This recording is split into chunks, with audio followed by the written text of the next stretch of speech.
विद्यार्थी घडतात आणि विद्यार्थी घडून ते पुढे जातात. तर ह्या पूर्ण प्रवासामध्ये शिक्षक आणि मित्रांसोबत असताना एक महत्त्वाची व्यक्ती म्हणजे आपले पालक असतात, जे आपल्या आयुष्यभर किंवा आपल्या आयुष्यभरातील सर्व शैक्षणिक प्रवास जवळून बघत असतात. पालक आपल्यासाठी तर काय, मला घरून काहीच प्रेशर नव्हतं. तो जेवढे पर्सेंट आणायचे काय करायचं ते तू कर असं म्हटलं होतं. म्हणून आता काही प्रेशर नाही, त्यामुळे पर्सेंट जास्त चांगलं पडेल असं म्हणू शकतो. जर बोरं खायचे असतील तर काटे लागतात, गुलाबाचं फुल पडत असेल तर काटे लागतात. तसंच असे रिझल्ट घ्यायचे असतील तर काट्यांमधून आपलं जावंच लागते. म्हणजेच किंवा झालेली किंवा टेस्ट किंवा काही जीवनामधील घडत असणाऱ्या घडामोडी प्रेशर प्रेशर तर नाही, पण ट्युशन मध्ये मॅथ मध्ये जरा कमी मार्क येत होते. कमी म्हणजे तेच आता पाहू शकतो, बोर्ड मध्ये जर 97 आले तर इथं 85 येत होते. त्यामुळे पेपरचा लेवल टफ होता. या सर्व प्रवासामध्ये सांगितलं की मूळ प्रवास हा शब्द का वापरला जातो, कारण हा एक प्रवास असतो. जसं एखादा स्ट्रेंजर असतो, तो एखाद्या वाळवंटातून जातो आणि या सर्व गोष्टींमध्ये तो काही काटे विंचू अशा सर्व गोष्टी बघत असतो. तसंच या प्रवासामध्ये शैक्षणिक प्रवासामध्ये या गोष्टी असतात.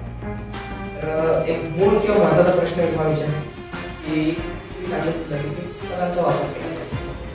पहिल्यांदा अभ्यास सर्वजण करतात, पहिला चॅप्टर सर्व सॉल्व्ह करतात, पण त्या चॅप्टरला पडत नाही रिव्हिजन होतात. त्या रिव्हिजनचं पॅटर्न काय? माझा मॅथचा सिलेबस तर डिसेंबरच्या मिडमध्ये संपला होता. त्याच्यानंतर ओसवालचे सॅम्पल पेपर, हिंदीचे क्वेश्चन, प्रिव्हियस इयर क्वेश्चन, ओसवालचे मी 15 क्वेश्चन सॅम्पल सोडलेले होते. सायन्सचे तेच सांगितलं वेगवेगळ्या पब्लिकेशनची पुस्तकं वापरली, क्वेश्चन पेपर वापरले. प्रिव्हियस इयर क्वेश्चन किंवा प्रिव्हियस इयर क्वेश्चन पेपरला कसा तुम्हाला फायदा झाला किंवा तुम्ही सोडवले का ना सोडवले ते सांगा. सोडवले आणि काही क्वेश्चन सेम आले पेपरात, काही नाही आले पण त्याच्या रिलेटेड आले, म्हणून ते चांगलं झालं. तर या पूर्ण एक वेळ सांगितलं, एक सखोल तुम्ही समजून सांगितली आहे पूर्ण प्रवासाची. तर मला तुम्ही प्रामुख्याने सांगा की परीक्षा झाली, रिझल्ट येणं आलं जाऊ, तेव्हा कसं वाटतं की खरंच एवढे टक्के पडणार का? पेपर तर सांगत गेले, मी पण सांगितलं होतं 95 तर पडायलाच पाहिजे, पण मग ते झालं. त्यानंतर मी नागपूरला आहे, नागपूरमध्ये 11 करून राहिलो मी सध्या. बस मग ते माहित होतं 95 96 पडू शकतात, 96.4 पडले. आता पुढचा प्रवास पुढे काय?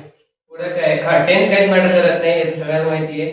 आले पर्सेंट आले, आता ते फक्त त्याच्यावर ओव्हर कॉन्फिडन्स नाही करायचं पर्सेंट आले म्हणून. नाही, कसं असेल 10th ही कामी असते किंवा 10thचा अभ्यासक्रम हा चांगला म्हणजे 11वी मध्ये फायदेशीर असा नसतो.